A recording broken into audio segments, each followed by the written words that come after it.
Amis cinéphiles, nous vous proposons une rencontre avec Gilles Jacob, le président d'honneur du Festival de Cannes, à l'occasion de la sortie de son nouveau livre sur l'acteur japonais Sesu Hayakawa, Un homme cruel. Monsieur Jacob, bonjour. Pourquoi avoir écrit une biographie sur cet acteur ? Alors, je cherchais un héros qui était mondialement connu et qui soit totalement oublié. J'ai eu la chance de tomber sur Sesu Hayakawa, qui a été mondialement connu à 2 reprises.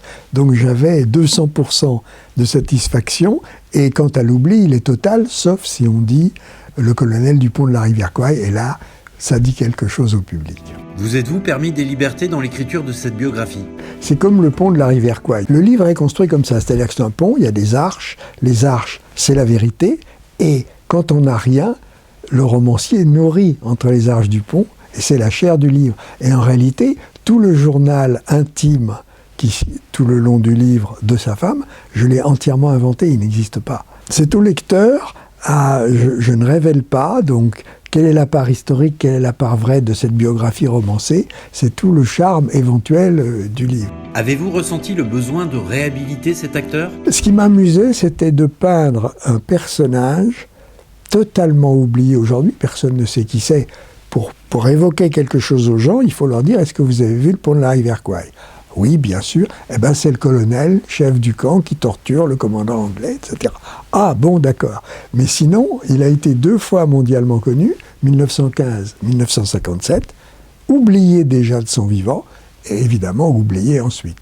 Donc cette espèce de montagne russe, qui est un peu bizarre pour une star japonaise, qui fait comme ça, on est connu, on n'est plus connu, et 2 fois mondialement connu, il n'y a pas d'autre. Quelles sont les raisons de cette première traversée du désert ?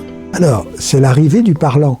1930, lui tourne un grand film aux États-Unis, à Hollywood, en 1931. La voix ne va pas. La voix est métallique, la voix ne fonctionne pas. Échec. Alors qu'il était déjà parti d'Hollywood en 1923 pour différentes affaires ténébreuses, dont une tentative d'assassinat sur lui de la part de son producteur et de l'assureur qui avait misé $1 million sur sa tête et qui se disait au fond le meilleur moyen de récupérer l'argent, c'est quand même de lui faire tomber une grosse pierre sur la tête pendant un tournage. Donc il était parti, et aussi pour le racisme, parce qu'on n'en a pas parlé, mais il y a énormément de racisme à ce moment-là, racisme anti-jaune, c'est-à-dire que les Américains n'aiment pas les jaunes, bien que fascinés par eux, et que les Japonais, à la fois d'Hollywood et de Tokyo, lui en veulent parce qu'il est trop américanisé. Donc il y a le racisme dans les 2 sens, ce qui est très contemporain aussi avec tout ce qui se passe. Au fil des pages, vous décrivez le parcours d'un homme hors du commun. Vous nous donnez l'impression d'être plongé dans un road movie. C'est exactement un road movie, toutes ces histoires de paquebot, de déplacement non-stop.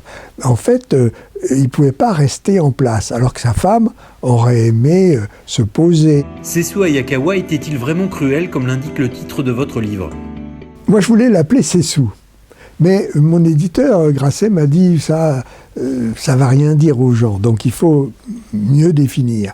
Et en réalité, il est surtout cruel à l'écran, puisqu'il il a marqué une femme au fer rouge dans le film qu'il a fait mondialement connaître, Forfaiture, 1915. Il est cruel aussi en 1957, pont de la rivière Kwai, car il torture, il met dans une cage de fer le commandant anglais de l'époque. Alors que dans la vie, la seule cruauté qu'on lui connaisse, c'est qu'il n'est pas rentré dans sa famille en 1945, alors qu'il était séparé depuis déjà 6 ans. Ça, c'est très dur pour la femme et les enfants. Un homme cruel de Gilles Jacob, aux éditions Grasset, ou l'occasion de découvrir le portrait et le parcours d'un acteur oublié aux multiples facettes. Un livre recommandé par l'équipe de La Griffe Noire.